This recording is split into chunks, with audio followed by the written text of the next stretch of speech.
un exceso de mamá, estoy gorda, mamá, estoy gordo, quiero tener cuadritos, llévame al nutriólogo, dame pastillas, quiero tomar algo que me ayude a crear músculo para estar fuerte, sobre todo en el caso del varón. En el caso de los deportistas, estos que se les exige tener mucho músculo, sobre todo varón, ¿no? Puede haber conductas compensatorias que yo me estoy perdiendo como papá porque lo doy por hecho que es parte del deporte. Claro. Como muchísimo, pero al rato me levanto a vomitar.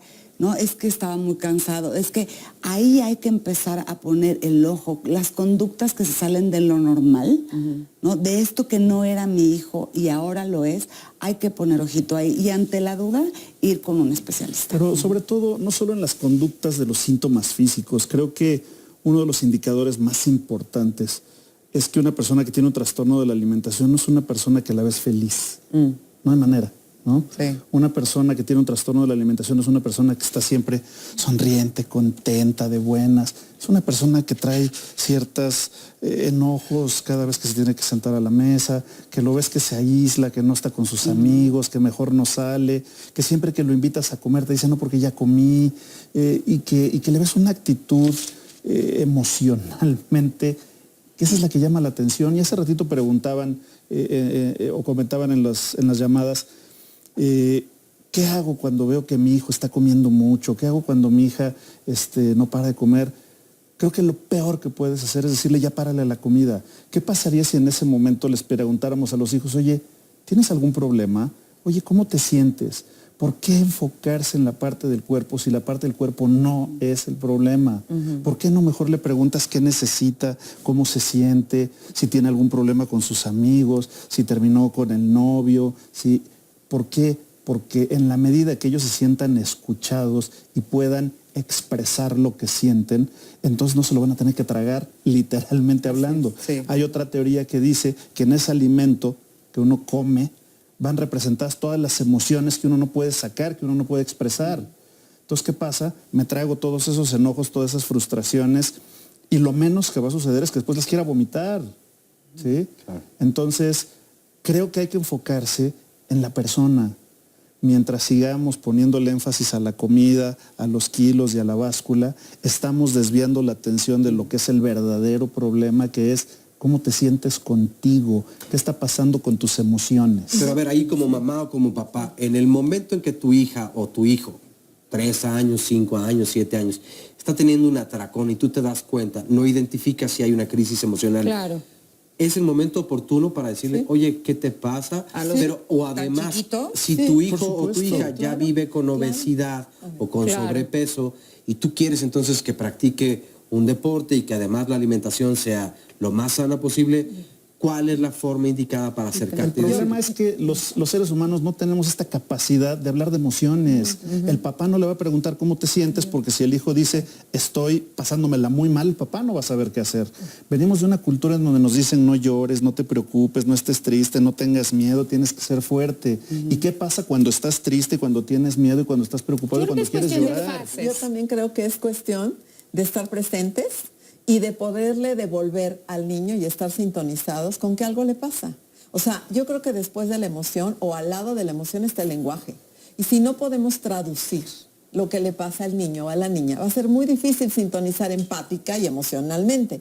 ¿Y cómo es? Bueno, ¿cómo me siento yo ahorita con ver que mi niño o mi niña se atraca? ¿Cómo me siento? ¿Me siento desesperada? Esa es la primera manera de decirle, oye, me preocupa cómo estás comiendo, ¿te pasa algo? No es... ¡Qué barbaridad! Así vas a seguir engordando. Yo ya no te voy a comprar comida porque qué barbaridad no tenemos en esta casa. Ese tipo de cuestiones alejan, no acercan al diálogo, a la comprensión. Y entonces, ¿qué hago? Me escondo, me aíslo o lo veo afuera.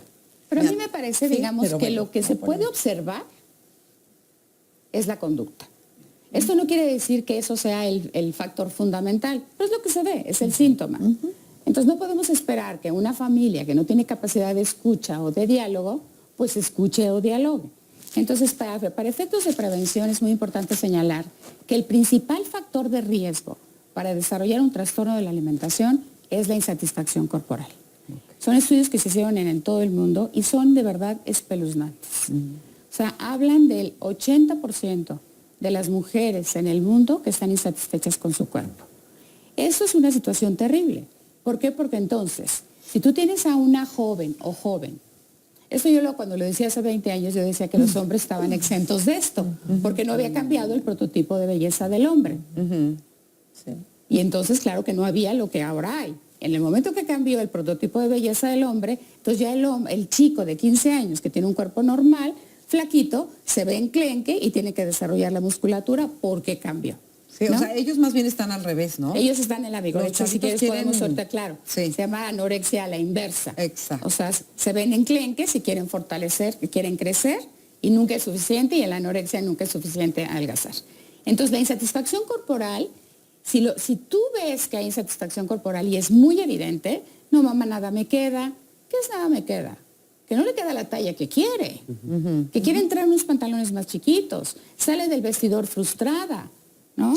Y habría que ver aquí los papás como luego, sin querer, fomentan esta conducta, ¿no? Una mamá que no se ha mirado hacia adentro y ha visto que ella misma tiene una dificultad con esto, puede aplaudir el, mira, mi hija antes era gordita, ya bajó de peso y empieza a aplaudir esta pérdida de peso. Sí. La hija se siente aceptada y ese puede ser un caminito perfecto para entrar a este camino de los trastornos. ¿Cómo detectar las conductas anormales? Y yo digo, ¿cuáles? ¿Las anormales de cuándo? Sí. Porque hace 20 años era muy fácil detectar las conductas anormales. Hoy, como dices, México tiene uno de los grandes problemas a nivel mundial en todos los aspectos, ¿no? Obesidad adulto, obesidad infantil, trastornos de la alimentación y desnutrición en millones. O sea, digamos, la crisis con respecto a qué comer y qué no comer, creo que nos ha rebasado por completo.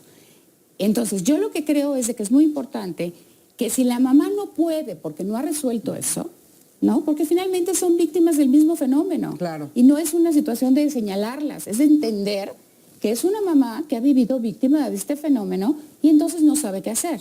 Pero si ella sabe que su hija pequeña o hijo tiene insatisfacción corporal, ese es un factor rojo. Si eso va a generar una diferencia en la manera de alimentarse, ya no se va a ver anormal porque las mamás van a decir, fíjate que se está cuidando. Fíjate que estoy muy contenta porque ya no come chatarra. Fíjate que ya no come pan. Eso es resultado de la falta de información absoluta, ¿no? O sea, ¿cómo que no come pan una niña de 13 años? Claro, lo fomentan por ignorancia, pero para eso están estos espacios, para que nosotros señalemos que una chica o un chico que tiene insatisfacción corporal, que decida entrar a un programa de restricción alimenticia, está en un grave riesgo. Sí, ahí foco rojo. Y ahí es en donde podemos intervenir. Y entonces no ven las emociones, no saben hablar, ni modo. Van a aprender probablemente después en el proceso de tratamiento. Y mientras más pronto tengan un tratamiento, mejor el pronóstico. Vamos a ver el siguiente testimonio y ahorita lo comentamos.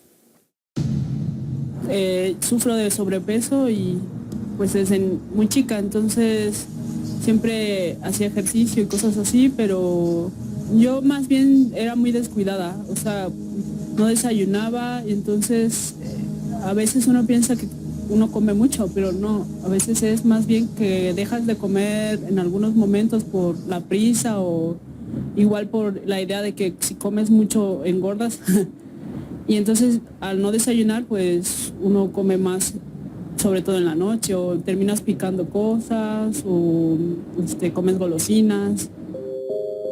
A veces también me pasaba, o sea, sobre todo por estrés o ansiedad, me comía una galleta que no quería. Me la estaba comiendo por ansiedad o por estar evitando, porque procrastinaba algo y entonces prefería masticar algo para que ahí se fuera la atención. O tenía un desorden en mi alimentación porque yo no tenía como, por ejemplo, la conciencia de tener un plan pues organizado con mis alimentos, ¿no? Un plato que tuviera verduras, fruta, carne y escuchar lo que mi cuerpo quiere. No tenía ni idea de eso.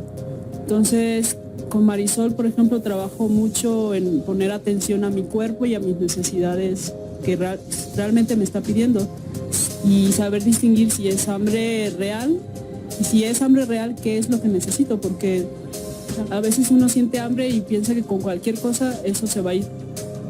No, a veces hay que saber escuchar qué está pidiendo el cuerpo. Si quieres una fruta, si quieres carne, si quieres azúcar, si quieres agua.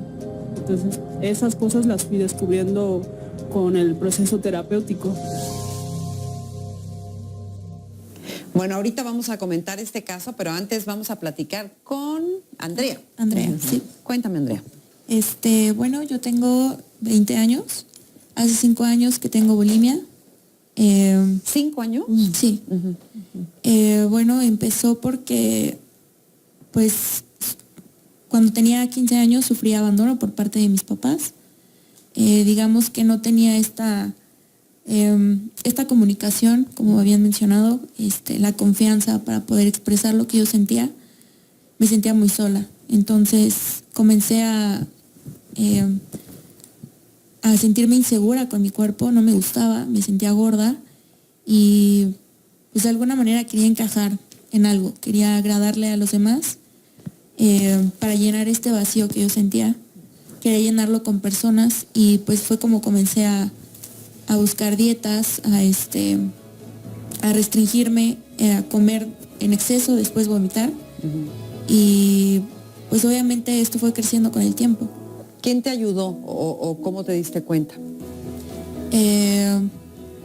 Pues básicamente fue en internet. Fue como esta... ¿Tú buscaste la ayuda? Como a los 17 años y medio más o menos, fue cuando me di cuenta que ya era algo que se había salido de mis manos. Y pues más que nada es como que me sentía perdida, que ya no podía. Espérame aquí tantito, vamos a ir a una pequeña pausa y seguimos platicando tú y yo. No se vayan, regresamos rapidísimo. Pero vamos antes con Oscar Virués. Nos dice Alba Montiel, ahora con sus modas de salvar a los animales, no comer carne de ningún tipo, las empresas también afecta. Pausa y regresamos.